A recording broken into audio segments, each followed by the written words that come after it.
फिर से एक परेशान व्यक्ति के बारे में चर्चा करने के लिए। यानी परेशान व्यक्ति की परेशानी तो चर्चा करेंगे ही, लेकिन उसके साथ साथ आपको मनोरंजन के साथ कुछ जरूरी जानकारियां भी देंगे। तो आज फिर से मनोरंजन की जिम्मेदारी लेकर आ चुके हैं पाकिस्तान के अंदर वर्तमान के राष्ट्राध्यक्ष शहबाज शरीफ, और पीछे नहीं छूटे हैं इमरान खान। दोनों ही ट्विटर पर ट्रेंड कर रहे हैं। पाकिस्तान की इकोनॉमी जहां ट्रेंड कर रही है, वहीं इमरान खान भी ट्रेंड कर रहे हैं। क्या कुछ हुआ, कैसे हुआ, सारी जानकारी बताएंगे। साथ में यह भी बताएंगे कि किस प्रकार से चीनी लोग यहां से छूट छूट कर भाग रहे हैं, क्या हो रही हैं हरकतें, सारी बातों की आज इस तरह जानकारी होगी। फिलहाल जो इमरान खान ट्रेंड कर रहे हैं उसका भी विस्तार पूर्वक विश्लेषण करेंगे। उस विश्लेषण की पहले शुरुआत कर लीजिए ताकि आप इंतजार में रहे, प्रोमो समझ लीजिए। जो घी है वो 380 अरब था, आज 600 अरब केजी पहुंच गया। इनके यहां का घी जो है वो 600 अरब पर केजी पहुंच गया है। 300 अरब से 600 अरब केजी पहुंच गया है। ये आप समझ जाएं तो कमेंट बॉक्स में जरूर बता दीजिएगा, क्योंकि क्रेडिट कभी भी इमरान खान खुद से किसी और को नहीं लेने देंगे। हालांकि महंगाई का जिस जिक्र कर रहे हैं ये, क्योंकि यहां पर एक मिनी बजट पास हुआ है आईएमएफ के दबाव के कारण, जिसके चलते हुए कल ही रात के अंदर 22 रुपए के आसपास पेट्रोल के अंदर कीमत बढ़ा दी गई है। उसके चलते यहां पर प्रतिक्रियाएं गजब आ रही हैं, क्योंकि गधे पर चलने वाली इकोनॉमी है। तो लोग अब इस तरह की चीजें वीडियो के अंदर शेयर कर रहे हैं कि गधे की पूंछ पकड़ करके पाकिस्तानी लोग ट्रैवल कर रहे हैं। खैर, गधे से जिस देश ने बहुत सारा पैसा कमाया हो कहीं तो काम आएगा, लेकिन इससे भी ज्यादा बहुत सारी जरूरी बातें बताऊंगा मैं आपको। पाकिस्तान का कंगालिस्तान बनना हो चाहे जो हो, लेकिन उससे भी जरूरी बात आज आपके लिए यह है कि जो आपका 2.0 पर आने वाला सेशन हुआ करता था आरएनए, जो हमारे वहां पर इश्यूज आया करते थे, अब वो बिल्कुल डिफरेंट प्लेटफॉर्म, लेकिन नाम वही, आरएनए बाय अंकित अवस्थी, एक नया यूट्यूब चैनल जिसका लिंक डिस्क्रिप्शन में भी है, कमेंट बॉक्स में भी, और जहां तहां कम्युनिटी पर भी है, शुरू हो चुका है। चाइना का पाकिस्तान की राजधानी इस्लामाबाद के अंदर एम्बेसी है ना, वो शट कर दी गई है, बंद कर दी गई है। एम्बेसी का शट होने का मतलब पहले तो समझ लीजिए, कोई देश दूसरे देश के साथ अपने संबंध तोड़ दे रहा है, संबंध विच्छेद है। अगर इस लाइन को समझा जाए, टाइम्स ऑफ इंडिया की लाइन को समझा जाए, लेकिन यहां पर एक लाइन और है, काउंसलर सेक्शन बंद किया है इन्होंने। काउंसलर सेक्शन का मतलब हुआ आपको चीन जाना है, चीन जाने के लिए आपको चीन की एम्बेसी से जो पाकिस्तान के अंदर है वहां से इजाजत लेनी पड़ेगी। तो वो जो एम्बेसी के अंदर डेस्क बनी हुई है वो बंद कर दी है फिलहाल के लिए। यानी कि चीनी एम्बेसडर अभी तक नहीं भागा है, वो तो वहीं टिका हुआ है, लेकिन काउंसलर डेस्क जो है वो बंद करी गई है। क्यों बंद करी गई है, अब उसके कारण आज के सेशन में आपको बताए जाएंगे, अभी थोड़ी बता देंगे हम। China shut down embassy in Pakistan, अब क्या है ये सारी बातें आज के सेशन में बताएंगे। लोग कह रहे हैं कि भाई साहब ये हो क्या रहा है, जिस चाइना ने पाकिस्तान को हर समय तक साथ देने का वादा किया था, अब वो ही अपना काउंसलर एक्सेस बंद कर रहा है, लोगों को आने जाने से रोक रहा है। चीन ने कहा है कि यदि पाकिस्तान हमारे सिटीजन्स को, जो कि चीन के लोग पाकिस्तान में हैं, उन्हें सुरक्षा नहीं दे पाए, तो पाकिस्तान की जो टेम्परेरी काउंसलर हमने भी बंद किया है वो परमानेंट बंद कर देंगे। गंभीर बात है ये, और अगर ये गंभीर बात है तो भाई साहब थोड़ी बहुत उम्मीद जिसको जहां से बची थी बहुत बुरा हो जाएगा। चीनी और पाकिस्तानी, इन दोनों की थोड़ी गंभीर बातें। गंभीर बातों में क्या, काउंसलर ऑफिस बुधवार को अचानक बंद। आज हम जो आपके साथ सेशन कर रहे हैं, आज बृहस्पतिवार है, कल की खबर है इनका काउंसलर ऑफिस अचानक बंद हो गया। लोग कयास लगाने लगे कि अचानक ऐसा क्या हुआ कि पाकिस्तान के अंदर चीन का दरवाजा बंद, क्योंकि दरवाजा ही होता है काउंसलर ऑफिस, यहीं से आप परमिशन लेके दूसरे देश जाते हैं, बंद क्यों हो गया। साहब यहां पर जानकारी निकल कर आई कि पाकिस्तान के अंदर सिक्योरिटी के ऐसे हालात हैं, पाकिस्तान में काम करने वाले जो आतंकी संगठन है, तहरीक तालिबान पाकिस्तान और दूसरा बलूचिस्तान लिबरेशन फ्रंट जो है, यानी बीएलए जो है, उनकी आर्मी बनी हुई बलूचिस्तान की, उन्होंने एक एक करके चीनियों को टारगेट करना शुरू कर रखा है। कारण बहुत स्पष्ट है, क्योंकि बलूचिस्तान से होकर ग्वादहार पोर्ट से होते हुए सीपैक का निर्माण हो रहा है, और दूसरी तरफ जो टीटीपी है वो पाकिस्तान की सरकार की हर जगह बेइज्जती कराना चाहती है।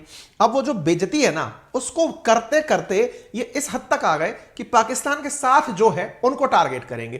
पाकिस्तान के साथ चीन खड़ा हुआ है, तो ये चीनियों को टारगेट कर रहे हैं। उसके बहुत सारे एविडेंस हैं।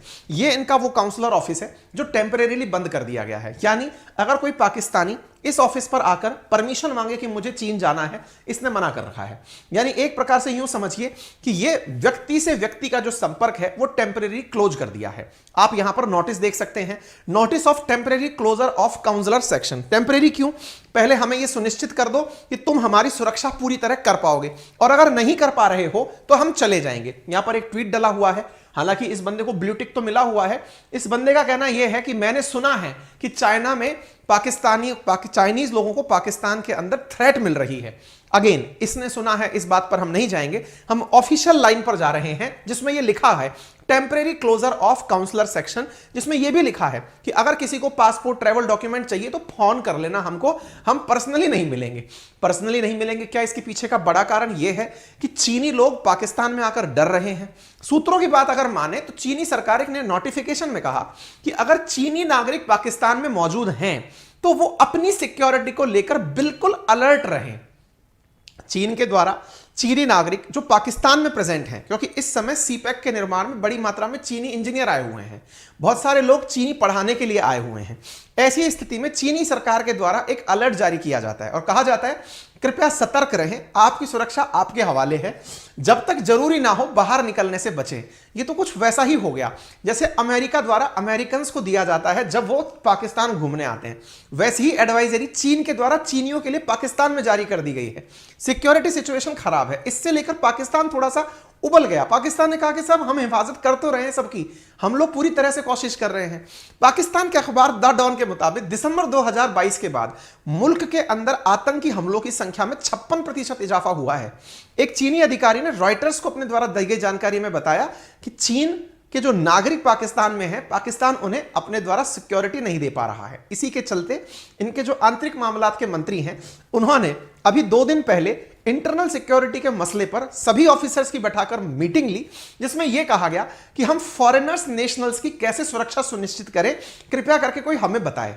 आपको याद होना चाहिए हाल ही में तालिबान के द्वारा पाकिस्तान में एक आतंकी हमला हुआ जिसमें मस्जिद के अंदर नमाज अदा कर रहे लोगों पर हमला था। 46 लोगों की मौत हुई थी, 150 से ज्यादा घायल हुए थे। यह सेशन हमने आरएनए के नाम से किया था। अब आरएनए बाय अंकित अवस्थी एक नया यूट्यूब चैनल है। चलिए खैर कोई बात नहीं, अब आते हैं आज के मनोरंजन पर। शुरुआत में जानकारी थोड़ी गंभीर थी।